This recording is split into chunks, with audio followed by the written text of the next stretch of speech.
ہمارے چینل رحمان جی T V کو subscribe کریں اور بیل آئیکن پر پریس کریں تاکہ آپ کو روزانہ لیٹسٹ ویڈیوز ملتی رہیں۔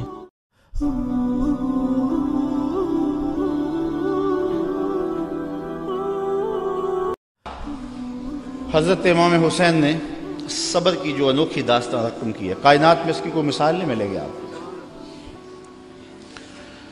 صبر کسے کہتے ہیں، اس کے بارے میں کہنے والوں نے بہت کچھ کہا ہے۔ واویلا نہ کرنا، منہ پہ تماچے نہ مارنا، ناشکری کا کلمہ نہ کہنا،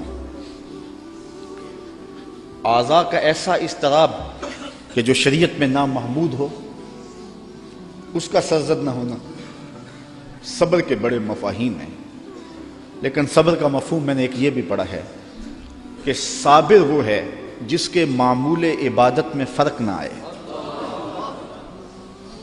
پہلی صف میں کھڑا ہونے کی عادت تھی، نماز پڑھتا تھا، جوان بیٹا فوت ہو گیا، اذان پکاری گئی تو پہلی صف میں کھڑا پایا گیا، نماز قضا نہیں ہوئی، آپ کہیں کہ بندہ صابر ہے۔ گھر میں میت پڑی ہے، نماز قضا نہیں ہوئی، جس کے معمول عبادت قضا نہ ہوں وہ صابر کہلاتا ہے۔ صبح اٹھ کے قرآن پڑھنے کی عادت تھی، گھر میں میت پڑی ہے، چلو دوپہر کو تدفین ہونی ہے، نماز پڑھی تو تلاوت آج بھی چھوڑی نہیں ہے، ہم کہیں کہ بندہ صابر ہے۔ اگر صبر کی یہ تعریف ہے کہ معمول عبادت قضا نہ ہو تو صابر کہلاتا ہے، تو پھر اس تعریف کے آئینے میں امام حسین کو دیکھو، 71 لاشیں پڑی ہیں، اپنا بدن زخموں سے چور ہے۔ محتاط روایت یہ ہے کہ آپ کا جب پیراہن اتارا گیا تو 113 تیر، 33 زخم تلواروں کے تھے اور 34 گھاؤ نیزوں کے تھے، کچھ نیزے بدن میں ٹوٹ گئے تھے، اور گھوڑے کی زین سے فرش زمین پہ آئے۔ صابر ایسا ہے کہ عبادت کا وقت آ گیا، سجدہ قضا نہیں ہونے دیا۔ ایسا صابر ہے کہ سجدہ قضا نہیں ہونے دیا، آتے ہی پیشانی سجدے میں رکھ لی، اللہم رضن بقضائک وصبرن علی بلائک تسلیما لامرک۔ اے اللہ، سب کچھ کٹا کے، اور بچوں کی لاشیں پڑی ہیں، حسین کے لخت لخت سے خون بہ رہا ہے، لیکن حسین پھر بھی حاضر ہو گیا تیرے امر کو تسلیم کرتے ہوئے اور آنے والی مشکلوں پر صبر کرتے ہوئے، اور حسین تیرے حکم پہ راضی ہے، تو بھی بتا، تو بھی حسین پہ راضی ہوا ہے یا کہ نہیں ہوا؟ آواز آ رہی ہے، اس نواسے پر محمد مصطفیٰ کو ناز ہے، اس پیاسے پر علی شیر خدا کو ناز ہے، اوروں نے بھی سجدے کیے پر اس کا عجب انداز ہے، اس نے وہ سجدہ کیا جس پر خدا کو ناز ہے۔ عابد ایسا کہ معمول عبادت قضا نہیں ہوا، سجدہ قضا نہیں ہوا۔ اب آپ جانتے ہیں کہ امام حسین کا سر جو تھا سجدے میں جھکا ہوا تھا کہ دست قاتل نے سر انور کاٹ لیا، اور پھر سر انور کو کاٹ کے نیزے کی نوک پہ چڑھا دیا۔ یزیدیوں نے اس لیے کیا کہ اپنے لشکر کو تسلی دیں کہ ہم کامیاب اور کامران ہوئے ہیں، دیکھو سر حسین کٹ کے نیزے کی نوک پہ چڑھ گیا۔ تو جب انہوں نے نیزے کی نوک پہ سر حسین چڑھایا تو لشکر یزید سے آواز آئی، یہ کیسا سر ہے جو کٹ کے بھی سر بلند ہے، اس کی سر بلندی اب بھی نہیں گئی، اب بھی یہ اونچا ہے۔ اور جب سر انور نیزے کی نوک پہ چڑھایا گیا تو اس انداز سے چڑھایا گیا کہ کٹی ہوئی گردن کا رخ آسمان کی طرف اور سر انور کا رخ زمین کی طرف۔ تو کسی شاعر نے تخیل باندھا، بآنکھ سر نیزے پہ اور سوئے زمین ہے روح، یعنی سجدہ ثانی کی ہے آرزو۔ رکعت میں 2 سجدے ہوتے ہیں، ابھی ایک ہوا تھا کہ سر کاٹ لیا گیا، حسین کی پیشانی میں دوسرے سجدے کی آرزو مچل رہی ہے۔ صابر ایسا کہ معمول عبادت قضا نہیں ہوا، اور پھر تلاوت بھی قضا نہیں ہونے دی۔ حسین کا سر نیزے کی نوک پہ ہے، لبوں پہ قرآن جاری ہے، کیونکہ حسین کو لوریہ ہی قرآن کی ملی تھی۔ تو حسین ابن علی رضی اللہ تعالی عنہ سے صبر سیکھا جاتا ہے، استقامت سیکھی جا سکتی ہے، اور اپنی زندگی میں اس کا چراغاں کیا جا سکتا ہے۔ بہت ساری چیزیں سیکھنے کی ہیں اس خاندان سے، رواداری اور خودداری بھی سیکھی جا سکتی ہے۔ جب یہ لشکر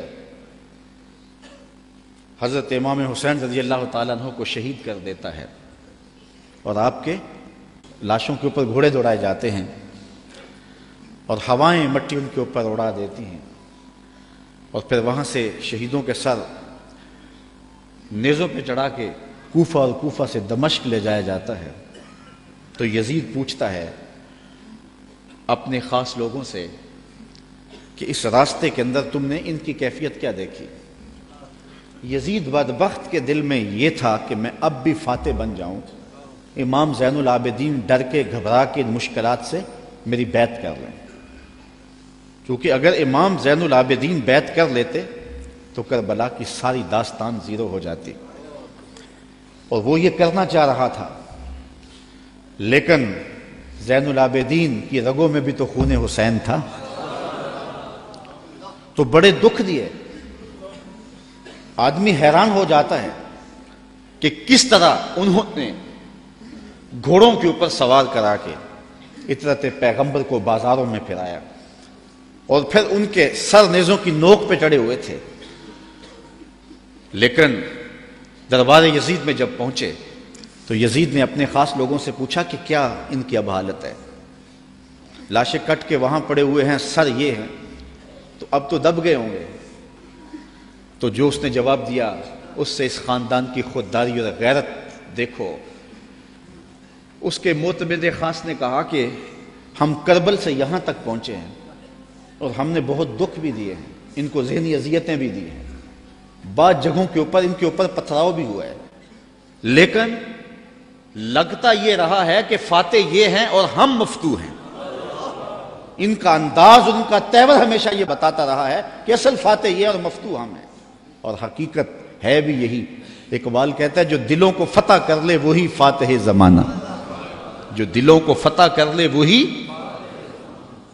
حشام بن عبد الملک بنو امیہ کا بڑا تگڑا حکمران گزرا ہے،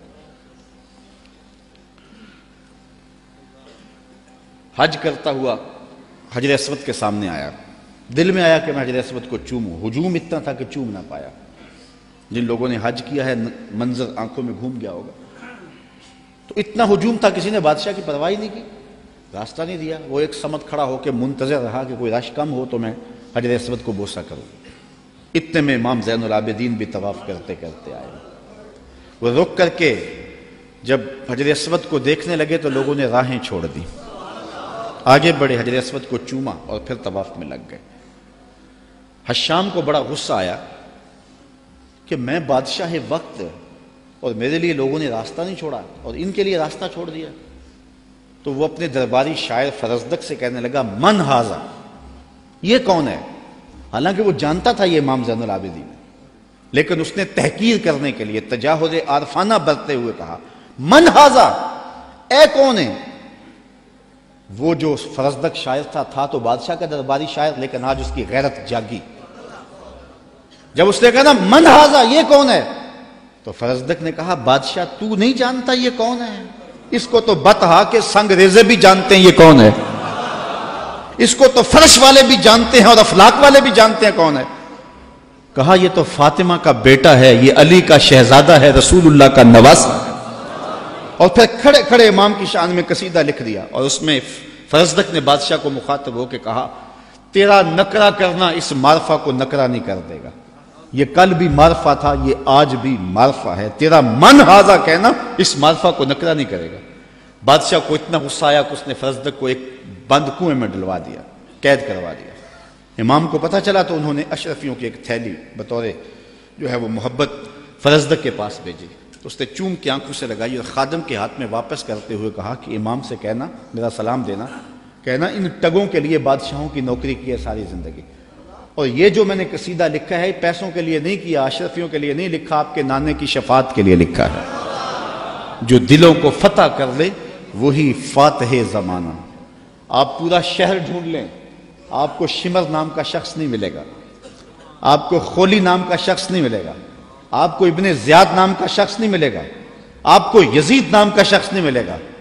اور اگر آپ ڈھونڈنے نکلے، دور کیا جانا اسی محفل سے ڈھونڈ لے، ہزاروں علی کے نام کے ہوں گے، ہزاروں حسین کے نام کے ہوں گے، شبیر کے نام کے ہوں گے، اور کتنی تجھے محبتیں اے فراز چاہیے، ماؤں نے تیرے نام پہ بچوں کے نام رکھ دیے۔ جو دلوں کو فتح کر لے وہی فاتح زمانہ۔